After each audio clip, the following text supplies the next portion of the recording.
Hey guys, welcome back to my channel, and in this video I'll be walking you through how to fix a common Windows error, which is package failed updates, dependency or conflict validation. So once you see this error, here's how to fix it. Go ahead and click on the OK button just like so, and go to your start and go to settings. Now here you want to head over to apps and go to apps and features. Now what you want to do is go ahead and search for NOTEPAD, that's notepad, and go to this three dots and click on advanced options. So now scroll down to reset and go ahead and click on repair.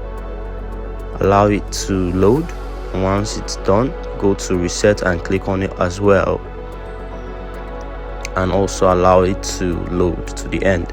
Now once that's completed, go ahead and close it, and what you want to do now is try opening it again. That should solve your problem. If not, you can just go ahead and restart your computer and that should work.